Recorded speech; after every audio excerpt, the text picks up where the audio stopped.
Hello everyone, welcome to the Ozark Outpost.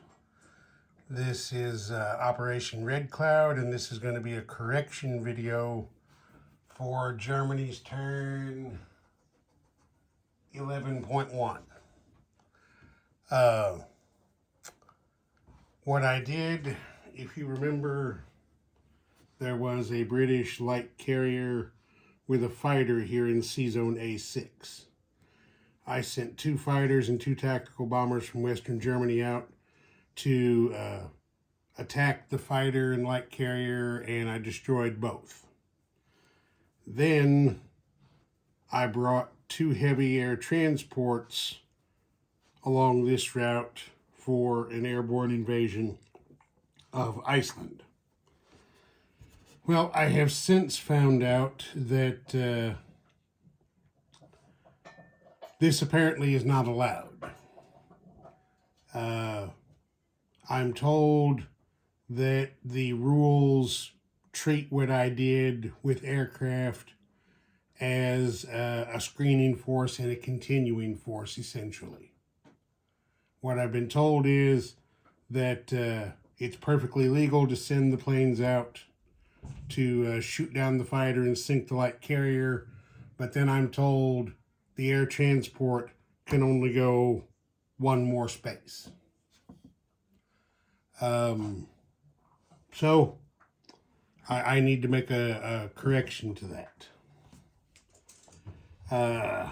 The 4 Fallschirmjägers go back to Western Germany. There we go. And remove the roundel from Iceland and put the British roundel back on. Okay, action corrected. I am not going to try to do anything else with those pieces because I don't think that is right. Since this happened, I have seen moves by a couple of other players, and I don't believe that it would be fair for me to redirect those 4 airbornes with knowledge that I did not have originally. Okay, the correction's been made. Now I'm going to say a couple of things about this. Version 4 is hands down way better than version 3 was. The amount of work that has been done, the improvements that have been made, all outstanding. But HBG, if you're listening, this rule set still needs more work. In the couple of games that we have played here, we have found there are still a number of ambiguities in the rules that are subject to interpretation that you have said you don't want us doing.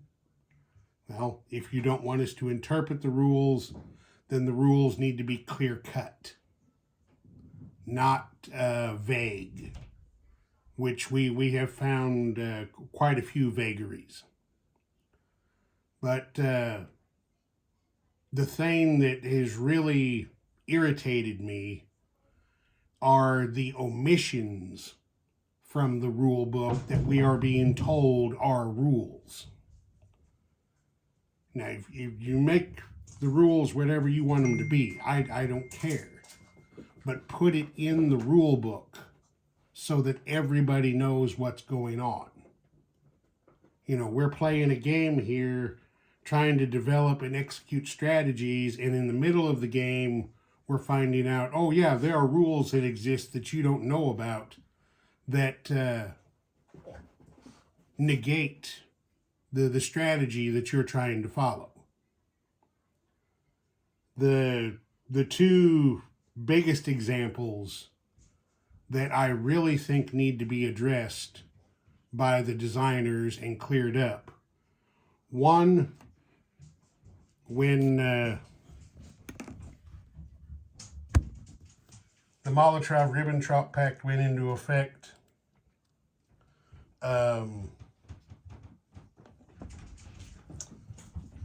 Unconquered Polish territories became British. And there was a British fighter over here. Okay. According to what we were told, that British fighter can make a combat move which would allow it to fly over the German-controlled Danish Strait to escape from its trap over here.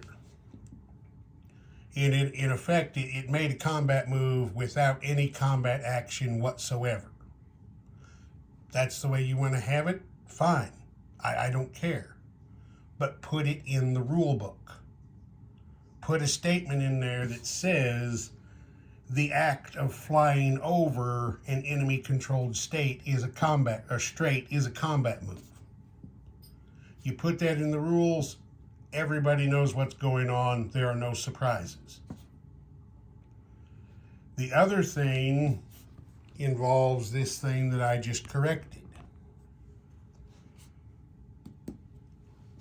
I have read and read and read these sections to try to make sure I was doing it right and to try to understand what's going on. There is not one instance in the published rules where the words aircraft and screening force are used together.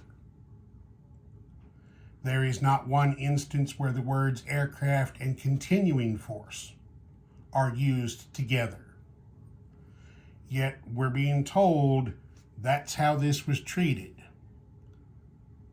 Essentially, my aircraft that came out here and did the attack were a screening force, and the air transports that came along behind them, they're calling a continuing force. Essentially, that's what it boiled down to. That's not in the published rules.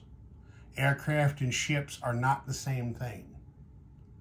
If you want to apply this set of rules to both kinds of units, you've got to spell it out in the rules so everybody knows and understands.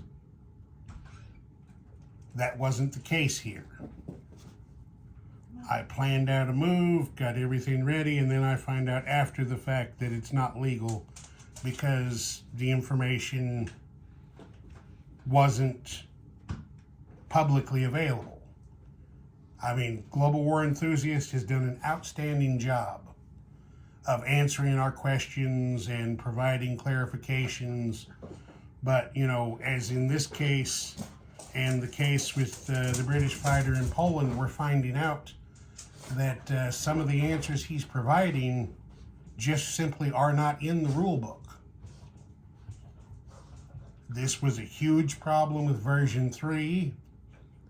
We all hoped that it would disappear with version 4, but as you can see, it has not. So I'm going to say it again, HBG, if you're listening, this rule set is far and above what version 3 was, but it still has problems, it still has holes, it still has ambiguities that need to be addressed.